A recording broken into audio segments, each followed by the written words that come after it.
Salam damai, Shalom.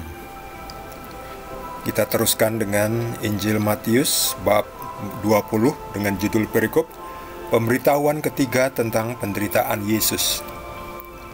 Ketika Yesus akan pergi ke Yerusalem, Ia memanggil ke-12 muridnya tersendiri dan berkata kepada mereka di tengah jalan, "Sekarang kita pergi ke Yerusalem, dan Anak Manusia akan diserahkan kepada imam-imam kepala dan ahli-ahli Taurat, dan mereka akan menjatuhi Dia hukuman mati, dan mereka akan menyerahkan Dia kepada bangsa-bangsa yang tidak mengenal Allah, supaya Ia diolok-olokkan, disesah, dan disalibkan, dan pada hari ketiga Ia akan dibangkitkan." Demikianlah sabda Tuhan.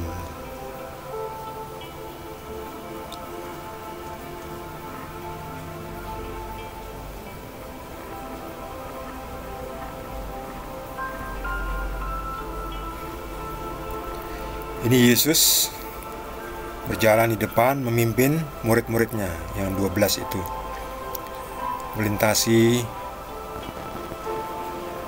lahan kering, padang gurun di sekitar Yerusalem. Mereka datang ke Yerusalem. Jadi dari dulu Yerusalem itu sudah ditempati oleh orang Israel, orang Yahudi yang memang mereka tinggal di Yerusalem. Jadi Yerusalem itu ya memang miliknya orang Israel. Lihat ini sejarah, catatan sejarah ditulis oleh murid-murid Yesus, saksi mata. Saksinya ada, paling tidak ini ada 12 yang berjalan bersama Tuhan Yesus. Ini saksi mata, saksi hidup yang mencatat apa yang terjadi kurang lebih 2000 tahun lalu.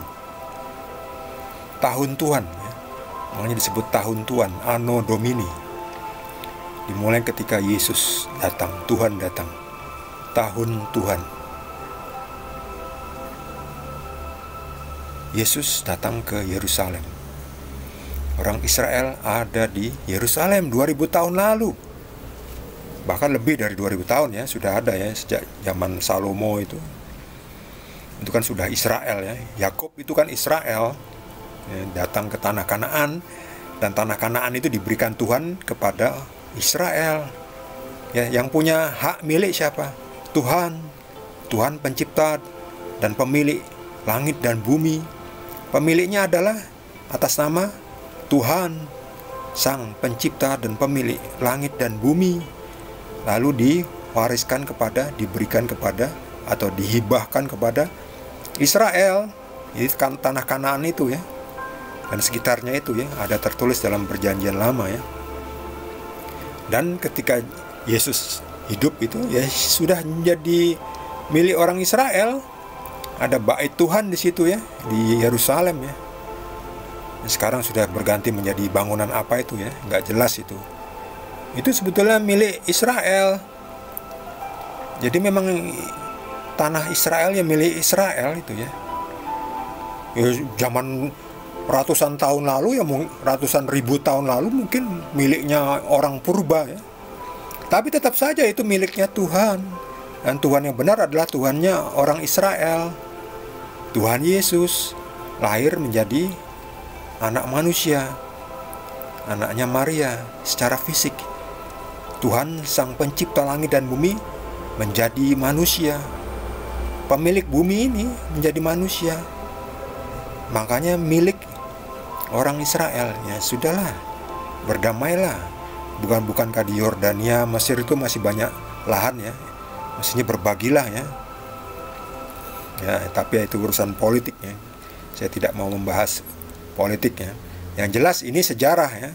Sejarah zamannya Yesus ini sudah, Israel itu sudah ada di situ. Sudah ada di situ nih. Sekarang kita pergi ke Yerusalem. Dan Yesus sebagai Tuhan tahu apa yang terjadi. Yesus mengatakan, anak manusia. Anak manusia itu siapa? Anak manusia ini adalah Yesus. Tuhan Yesus akan diserahkan kepada imam-imam kepala dan ahli-ahli Taurat, dan mereka akan menjatuhi Dia hukuman mati. Benar kan? Terjadi itu. Lalu ketika dijatuhi hukuman mati, mereka akan pertama-tama menyiksa, diolok-olok ya, di depan pengadilan yang bohong itu. Diolok-olokkan, disesah itu, dipukuli, dicambuk, dan disalibkan ya. Ya, menderita sekali ya. Dan lihat ini, pada hari ketiga ia akan dibangkitkan. Jadi ini Yesus Tuhan tahu apakah yang terjadi, dan ini terjadi benar seperti yang dikatakannya. Makanya Yesus adalah Tuhan. Siapa lagi? Gak ada lagi. Yesus adalah Tuhan. Ya memang manusia, karena Tuhan menjadi manusia. Tuhan bisa jadi manusia. Manusia tidak bisa jadi Tuhan. Jadi Yesus bukan dituhankan. Yesus memang Tuhan yang menjadi manusia. Semoga bisa dimengerti. Yesus adalah Tuhan yang menjadi manusia. Bentuknya seperti manusia. Ada gambarnya, ada fotonya, bisa digambar. Karena Tuhan menjadi manusia, bisa dilihat. Ada wajahnya. Lihat ini. Ini kan diperankan kembali oleh artis ya. Tapi Yesus dulu kalau sudah ada foto ya difoto. Sudah ada handphone zamannya Yesus ya pasti difoto di handphone ya. Ada fotonya ya. Kalau dulu sudah ada foto ya. Ya belum ada ya. Ya digambarkan ya dengan artis kan bagaimana menggambarkan kira-kira ya wajahnya Yesusnya. Jadi Yesus sudah menubuatkan atau memberitahukan ya, apa yang terjadi. Itulah membuktikan Yesus adalah Tuhan. Tahu. Yesus sebetulnya tahu hari kiamat, tapi Yesus gak mau ya dipermainkan oleh manusia ya. Sebab nanti kalau mengatakan aku tahu kapan hari matimu ya. Lagi pula kalau tahu kapan kita mati kan itu kan mengerikan ya. Jadi lebih baik tidak tahulah. Jadi biarkan nanti Tuhan yang berkarya. Kita percaya saja. Yang penting kita percaya saja kepada Tuhan yang benar tentunya ya. Itu pada Tuhan Yesus. Kita percaya saja kepada Tuhan Yesus. Percaya kepada Tuhan Yesus itu tidak sia-sia.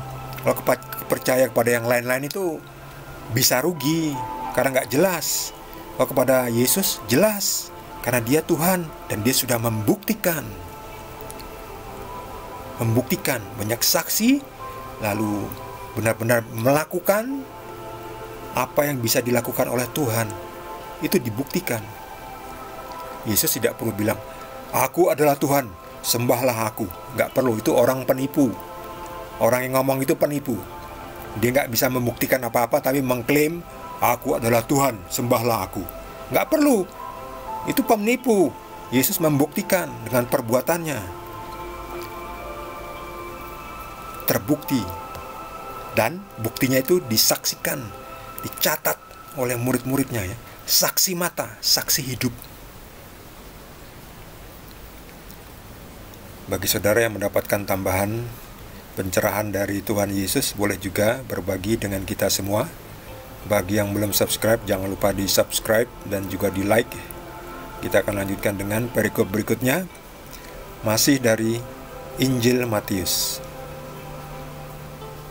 Terima kasih. Tuhan Yesus berkati kita semua.